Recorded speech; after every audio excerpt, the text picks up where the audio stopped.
there, I'm Heather, and I'm going to show you how to paint an autumn tree with watercolors today.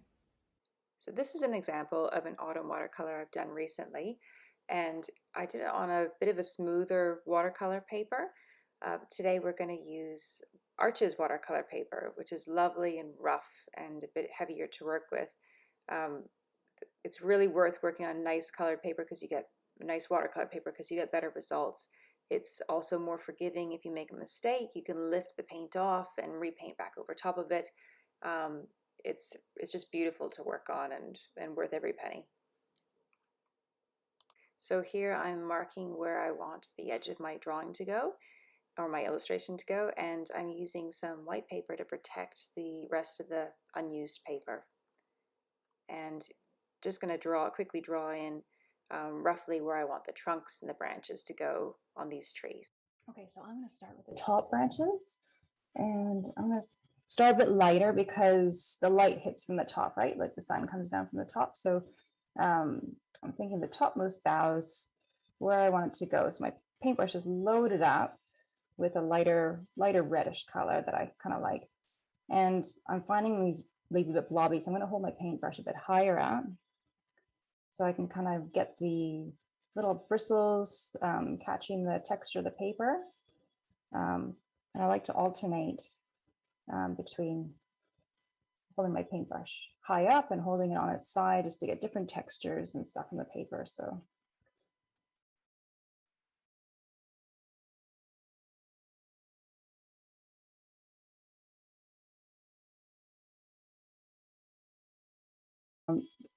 now I'm getting happy with these shapes, but I feel like the color is just all a bit the same. So I'm going to again drop some really potent patches of color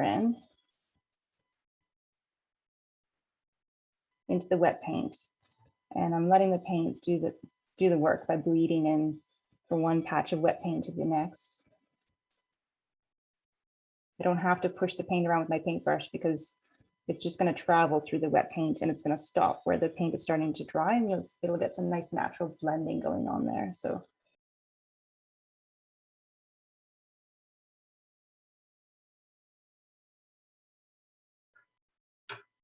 I'm pretty much down to where the trunk's going to go. So you kind of think trunk, wood, it's going to be brown, right? But you want to make it a bit more interesting than that. It's never just straight brown. So I usually use a dark, like a burnt umber, and add a bit of phthalo to it, phthalo blue, and it gives you a nice kind of a gray blue brown color, which is a lot cooler. And then I'll drop bits of brown into it or bits of blue, depending on the color that I want it to be. So this is a bit too blue. So I'm going to add a bit more brown to warm it up. So here we go. I'm at the trunk, at the bottom, and while that's nice and wet, I'm going to add some greenery. And actually, yeah, I'm going to do green. I did yellow last time because I like how the grass kind of turns yellow in the autumn. But this tree is sitting in a very green field, so I'm just going to do some loose grassy bits. And I'm stopping at my horizon line because I like reflections. And see how I just touched that green to the edge of the branch and that it's just sucked that dark color into the green. I kind of like that. So I'm going to do that a little bit more. I'm going to rinse my brush off to get some of that dark color out and add a bit more green to the other side. I'm ready to do some reflection. So I'm going to grab the same color that's right there for the green. And I'm just going to go underneath it and mimic the color just lightly and loosely. And in certain places, I'm going to touch it to the wet paint above it on the reflection. And just not very much. And this is a part where you have to kind of work a little bit quickly. So I've got basically plain old water now on my brush, and I'm just going to wet the area a bit. And I'm going to take that wet water, I'm going to touch it up to where the paint is still wet. And it's going to, again, work for me and bleed into the wet, just the plain old water.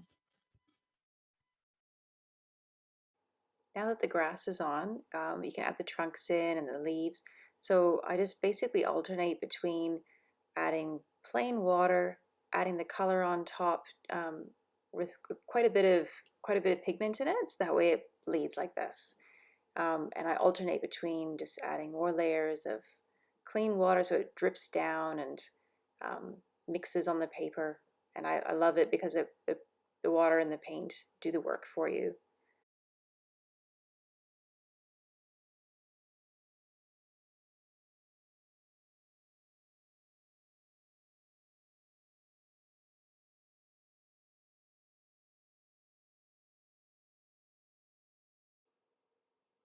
So at this point, I'm adding more dark in, and sometimes I want to take some paint off. So using the plain, clean water, you can actually just scrub areas off that you're not happy with.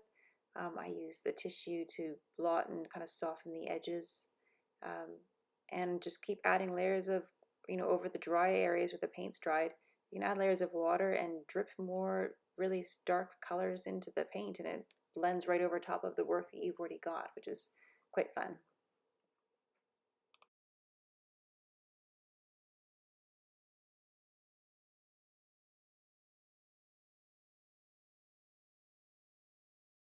And a trick of the trade is using a hairdryer to speed up the process so you don't actually have to sit there and watch the paint dry. Now that the paint's dry, I go back over with the pencil to add in details like the tree branches.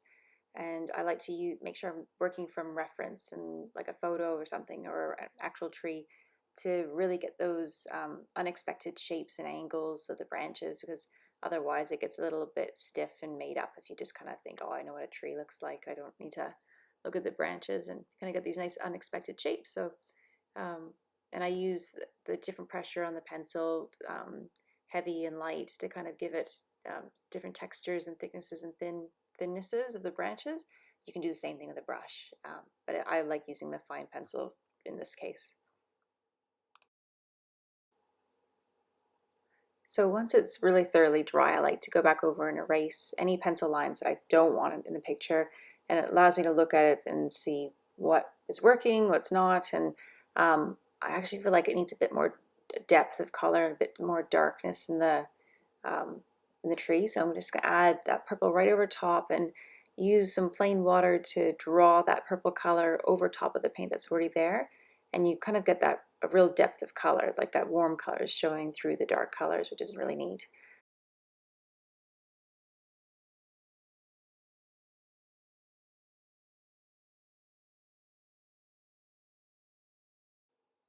Again, just using plain water close by to the wet paint and just allowing it to touch allows the paint to bleed into the plain water and get some really nice blending effects.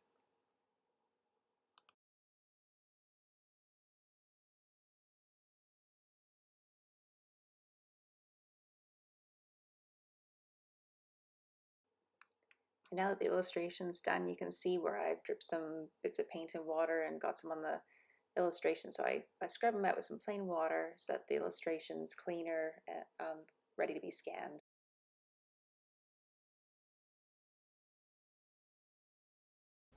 So that was an autumn watercolor tree. Thanks for watching. Hope you enjoyed it.